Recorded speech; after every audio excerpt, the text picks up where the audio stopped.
All right, so super good to be here today at 121 Warren Ave, a brand new single family home constructed by Drew Brassard, my friend and experienced developer here with ABRE. Drew, I'd love for you to tell the gang a little bit about your background and experience doing construction on brownstones in the South End. Yeah, absolutely. So my background goes back to engineering. I was a professional engineer for many years. I worked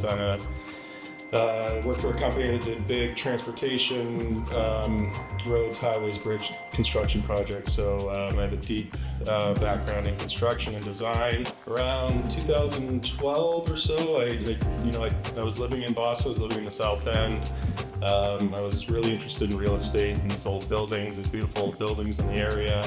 And I got an opportunity to work for a boutique developer similar to the kind of company that I run. It was a great learning experience. I was with that developer for about 5 years. We did about 10 different brownstone projects. Around 2017, 2018, I decided to branch out on my own, and I had some opportunities to acquire a few brownstone buildings right in the South End again, in great locations, and saw those from beginning to end. And we had some really successful projects. It was really fun to work with designers, and as a developer you wear a lot of hats, and I like to take part in every nail and screw that goes into the building. Yeah, I think that is one of the cool parts of your job and role, is that it is not one man, there are many men and women who contribute to these projects, but I've certainly noticed over the years in the different buildings you've done, like your attention to the detail and the fixtures and the finishes and the design of the projects, and certainly you can see that here in 121 Warren, the high-end fixtures and finishes. Yeah, I think you guys have done that perfectly here, and kudos to you and Jill, because I think with a lot of developers we do see that neutrality, right, of like these spec homes that get developed, and developers are scared to do any customization, but here at 121 Warren you guys have done that perfectly with the kitchen, some touches and pops of color, and the primary bathroom, just sort of a higher end custom feel. And we talk a lot on our side of the business in sales about the differences between spec and custom, or the difference between developer and designer, right? And here, this is ultimately a spec home that you've completed, but it really feels like more than that. Yeah, absolutely. I want it to feel like it's complete and it's something that you can just walk into and just enjoy. But obviously, you want to kind of toe that line a little bit of like going too much of like what do you really prefer, because maybe that's not for everybody. So, but I think we did a nice job of doing that here. I was really happy with the way it came out. Yeah, so I know over the years through your career of developing these buildings, you've done different types and configurations. You know, the difference between doing a 2-unit condo, a 3-unit condo, and now a single family here. Can you get all about just sort of the process of those differences? Yeah, absolutely. This building, when I first saw it, I first fell in love with the location. It's just, I actually did a development not more than a block from here on Clarendon Street, and I just love this area because it's, a foot in the back bay of the Golden Triangle. Yeah, and but you do feel like you're in the South End, but everything's just really approachable. This building was a 2-unit building when I was acquired. It was a rental building. It was a duplex, triplex. And I had thought about potentially keeping that configuration, doing 2 units, but the size of it just seemed like a perfect size for a house, for, really anybody. It's big enough for a growing family. It's plenty of space for, an empty nest kind of situation and it's just the privacy too. Is like, as much as I think we're out of the COVID realm, there was a time there where I think everybody really valued just having their own space, like not being on top or above or below another person. So the size and the just the feel of this building just kind of screamed that it would just be a great single family, and that's what we went with it. And I really wanted to kind of keep, it's a smaller single family in comparison to maybe a 5,000, 4,800 square foot brownstone that you see, which I think is more suitable for multi-unit building. But I did want to keep the layout kind of how you see the bigger, more grander buildings where you have the main parlor level just open and it's available for entertaining. We sectioned off the back side so that it could be a great media room if you wanted to use it as that, or we're at a home office space, but really wanted to keep kind of the personal kitchen level closer to the ground floor that's accessible from the back, and just kind of wanted to really lean into the layout as having a really big grand building, but in a kind of a more controllable size. Totally. Yeah, no, it's interesting because this block in particular within the South End does have a concentration of these single families. Yeah. So you sort of fit in with the fabric of the block. A lot of the homes are older on the block. This one is obviously brand new, and I think, meshes well in terms of the traditional aspects, but the aesthetic being new and contemporary and modern. I think really fun. Yeah, absolutely. Maybe just tell folks who don't know as well about some of the construction timeline, like how long it takes, from the moment that you first discovered this opportunity to the moment where the home is being able to be delivered to an end user buyer. Yeah, well, with many construction projects, that timeline can move drastically. This project went pretty well. It was a little bit different because I acquired the property in July of 2022. Exactly 2 years ago from now. Exactly 2 years ago from now, and the tenants that were in place had leases that went through the end of September. So that was a little different. I usually like to make sure that when we purchase the property that it's vacant, I can start construction right away. That wasn't. I realized during the negotiation process that was kind of a deal breaker, that they wanted to get the building closed, but they had the contracts with the tenants.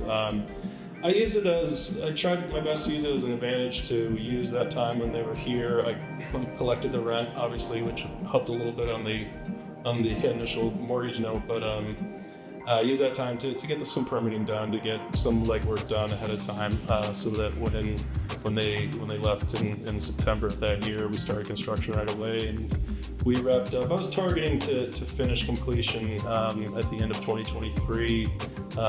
We finished up more or less right around middle to end of February.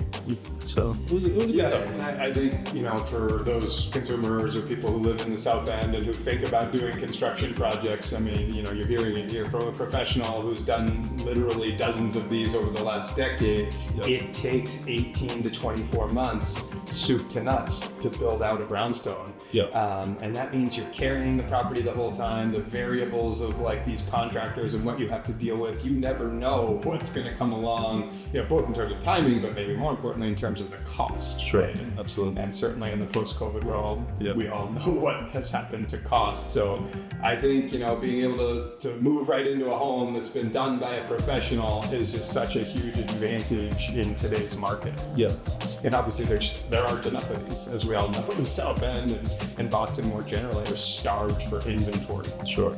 Yeah, and an 18-month timeline, it can vary a lot too. If you want to just come in and keep the four walls as they are and just kind of redo everything and keep the floors, you can definitely turn a building around pretty quickly. What we did here was not that at all. We moved all the floor plates to optimize ceiling heights and all the levels.